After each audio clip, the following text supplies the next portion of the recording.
ذرا غور تو کیجئے. جو بینچ بن کے افتخار چوئی صاحب نے سوو موٹو لیے، وہ تو خیر کمال کے سوو موٹو لیتے تھے نا. ان کو تو عتیقہ آٹو کی ایک بوتل بھی جو ہے اس پہ بھی سوو موٹو کر لیتے تھے. لیکن سوال یہ ہے کہ ان سوو موٹوز کا کیا ہوا ریکوڈک کا؟ پاکستان کے سیاسی نظام کو ان کے فیصلوں کی قیمت دینی پڑی، پاکستان کے عوام کو ان کی قیمت دینی پڑی، اس پورے سسٹم کو ان کی قیمت دینی پڑی. ایک شخص یا چند اشخاص کی وہ بلے بلے کے لیے، وہ اپنے آپ کی اپنی خود نمائشی کے لیے انہوں نے کیا کچھ نہیں کیا. ساتھ ہی ساتھ پاکستان کو اربوں ڈالر کا نقصان ہوا. ڈائریکٹلی آپ کے ملک کو سزائیں ہوئی، آپ کو جرمانے ہوئے. یہ ہیں فیصلے. اور پھر یہ ہے کہ ان فیصلوں پہ ہم اعتراض نہ کریں، ان پہ بات نہ کریں. عدالت کا فیصلہ جب آتے ہیں، جس طرح پاکستان میں سوو موٹو ماضی میں ہوتے رہے یا ہو رہے ہیں، اس کے اوپر تو پوری دنیا ہم پہ کہتی ہے کہ بھائی آپ سے بات کر رہے ہیں، حکومتوں سے کیا بات کرنی ہے؟ آپ سے بات کچھ کرتے ہیں، آپ کی عدالت اٹھا کے آپ کو باہر پھینک دیتی ہے، پھر ہم نئے سرے سے شروع ہو جاتے ہیں. پھر کوئی گورنمنٹ فیصلہ کرتی ہے، پھر عدالت آ کے اس کو اٹھا کے پرے پھینک دیتی ہے. اگر اس ملک کے فیصلے عدالتوں نے کرنے ہیں تو پھر آپ عالمی معاملات کو بھی سنبھال لیجئے، ان کو بھی تسلی کرا لیجئے. لیکن خدا رہا یہ دنیا کا اسلوب نہیں ہے. ہمیں بھی سمجھنے کی ضرورت ہے، اور ہمیں آگے بڑھنے کے لیے چاہیے کہ ہم درست طریقے سے فیصلے کریں. یہ بڑے نقصان دہ عمل ہیں. اور اسی طرح عمران خان صاحب آج کل کہہ رہے ہیں، وہ بہت سارے اعتراف کر رہے ہیں. قوم اس وقت ان کے ساتھ ایک ہیجانی کیفیت میں، لوگ مائنڈ اپلائی نہیں کر رہے، بہت ساری چیزوں کا اعتراف کر رہے ہیں. اب وہ کہہ رہے ہیں، آخری انہوں نے اعتراف یہ فرمایا ہے کہ میں نے اسمبلیاں بھی جنرل باجوہ کے کہنے پہ توڑی تھی. اس کا مطلب یہ ہے کہ اسمبلیاں پنجاب اور خیبر پختونخوا کے چیف منسٹرز نے نہیں توڑی. جو بات جسٹس اطہر من اللہ صاحب نے کہی کہ ان اسمبلیوں کو توڑنے کی وجہ بھی دیکھی جائے، اس کو تو نہیں سنا گیا. جج صاحب کی بات کو بھی نہیں سنا ان کے ساتھیوں نے.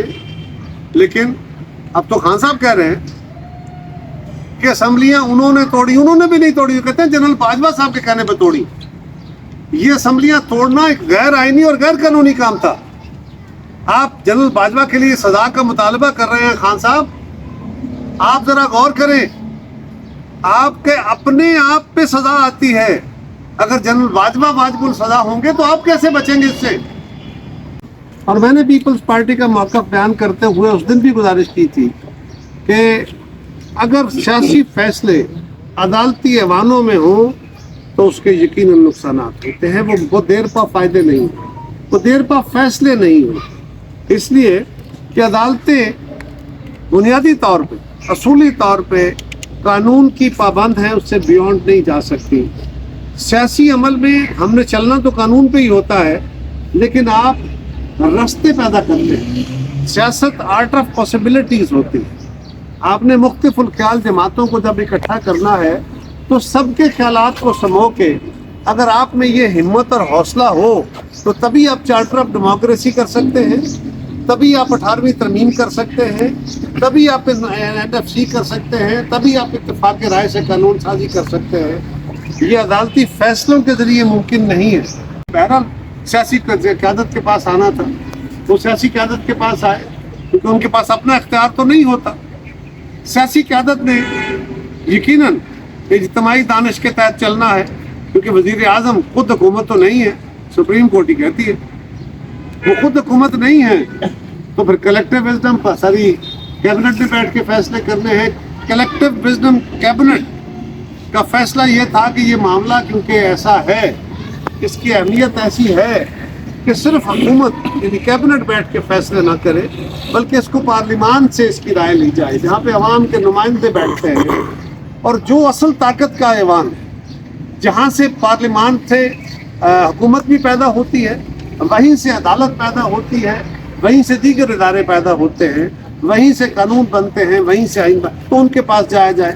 اس پہ پارلیمان نے بھی اپنی ایک رائے دے دی.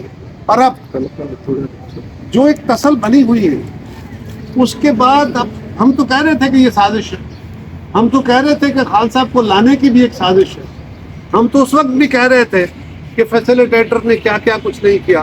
لیکن اب دو باتیں آج میں مختصراً آپ کے سامنے ضرور رکھنا چاہتا ہوں کہ اس وقت جو لیکس آئی ہیں یہ تو شاید کوئی 1% یا اس سے بھی کم گفتگو ہوگی جو ذمہ داران نے آپس میں کی ہے، ورنہ چند سیگمنٹس ہیں گفتگو کے جو سامنے آئے ہیں، ورنہ کیا کیا گفتگو ہو رہی ہوگی جو آمنے سامنے ہوتی ہے، دیگر جو گفتگویں ہوتی ہیں، دیگر جو ذرائع استعمال ہوتے ہیں، اور یہ سیاست کے نظام کو قابو کرنے کے، حکومت کے رستے بند کرنے کے، اپنی من مرضی کے فیصلے کرنے کے، اپنی من مرضی کے لوگوں کو سامنے لانے کے لیے فیسیلیٹیشن کے کیا کیا منصوبے نہیں بنتے ہوں۔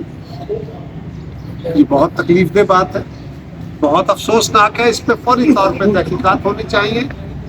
اور یاد رکھیے یہ جو مخصوص بینچ بنانے کا طریقہ کار، مخصوص فیصلے کرنے کا طریقہ کار، یہ کہنا کہ عدالت کے اوپر اعتراض نہیں ہو سکتا، کون کہتا ہے نہیں ہو سکتا؟ ہم کرتے ہیں اعتراض عدالت، اس لیے عدالت درست فیصلے نہیں کرے گی تو بالکل اعتراض کرے گی۔ ذوالفقار علی بھٹو شہید کا قتل ہوا ہے، عدالت نے قتل کیا ہے، ہم کہیں گے قتل ہوا ہے، کوئی ڈر نہیں ہمیں۔ ہاں، ہم ان ساری باتوں کے باوجود اپنی عدالتوں کا پھر بھی احترام کرتے ہیں، پھر انہی کے پاس جاتے ہیں، انہی کے پاس جا کے ان سے انصاف طلب کرتے ہیں اور ان کی غلطیوں کی نشاندہی کرتے ہیں۔